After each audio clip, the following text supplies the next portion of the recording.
Details చూస్తే ముఖ్యమంత్రి రేవంత్ రెడ్డి అధ్యక్షతన తెలంగాణ కేబినెట్ భేటీ జరుగుతోంది. సామాజిక ఆర్థిక సర్వే నివేదికకు మంత్రివర్గం ఆమోదం తెలపనుంది.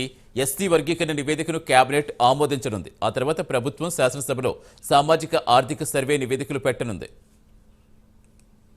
పూర్తి సమాచారం ఇచ్చేందుకు మా తెలంగాణ ఇన్పుట్ ఎడిటర్ రాజేంద్ర జనతులు. రాజేంద్ర, భేటీ కొనసాగుతుంది. ఇంకా ఏ అంశాలు చర్చకు వస్తాయి అనుకోవాలి? సతీష్, అసెంబ్లీ కమిటీ హాల్లో తెలంగాణ కేబినెట్ సమావేశం కొనసాగుతుంది. సుమారు 2 గంటల పాటు కూడా ఇది ఇంకా జరుగుతుందని మనం చెప్పవచ్చు. ఇవాళ ప్రధానంగా ఈ కేబినెట్ భేటీలో సామాజిక ఆర్థిక సర్వేతో పాటు నిన్న ఏదైతే బీసీ కులగణన సర్వే రిపోర్ట్ బయటపెట్టిన వచ్చిన నేపథ్యంలో ఇవాళ అసెంబ్లీ కూడా దానిపై పెట్టే అవకాశం, ఆమోదం పొందే అవకాశం ఉన్నట్లు కూడా మనకు స్పష్టంగా తెలుస్తుంది. అయితే ఈ నివేదికలో ఉన్న అంశాలు మొత్తం కూడా కేబినెట్ లో సుదీర్ఘంగా చర్చిస్తాడు మనకు తెలుస్తుంది. ఎందుకంటే బీసీకి సంబంధించిన రిపోర్టు ప్రకారం రాబోయే పంచాయతీ ఎన్నికల్లో కూడా రిజర్వేషన్ కేటాయించాల్సిన నేపథ్యంలో ఏ విధంగా ముందుకు పోవాలనే అంశం మీద ఈ కేబినెట్ సమావేశంలో చర్చ జరుగుతుంది. దీంతో పాటే ప్రధానంగా మనం చెప్పుకోవచ్చు, ఎస్టీ వర్గీకరణ సంబంధించి ఇప్పటికే రిటైర్డ్ జడ్జి నేతృత్వంలో ప్రభుత్వం కమిటీ వేసింది. ఈ కమిటీ వేసిన నేపథ్యంలో కాసేపు క్రితమే ఎస్సీ వర్గీకరణ రిపోర్ట్ కమిషన్ నివేదిక కూడా కేబినెట్ కు చెందిన మనకు తెలిసి ఇది కూడా ఎస్సీ వర్గీకరణ కమిషన్ నివేదికను కూడా ఈ కేబినెట్ ఆమోదించారు మనకు తెలుస్తుంది. దీంట్లో ప్రధానంగా 3 వర్గాలుగా విభజించారు.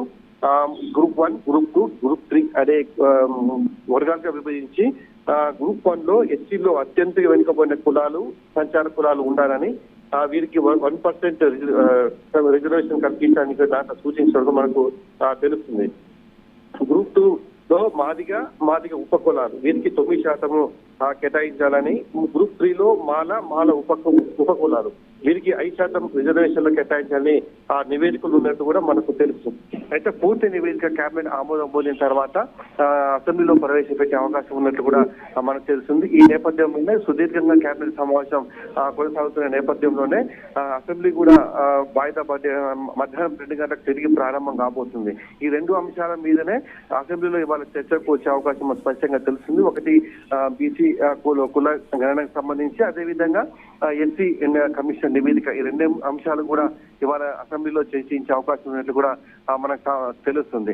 మరోవైపు పంచాయతీ ఎలక్షన్లు కూడా నోటిఫికేషన్ రాబోతున్న నేపథ్యంలో ఏ విధంగా ముందుకు పోవాలనే అంశం కూడా ఈ కేబినెట్ లో చర్చ జరిగే అవకాశం ఉన్నట్టు కూడా తెలుస్తుంది. ఇక ఇప్పటికే కులగణన మీద విమర్శలు వస్తున్న నేపథ్యంలో మంత్రి పొన్నం ప్రభాకర్ కూడా కాసేపు లాబీలో మాట్లాడారు.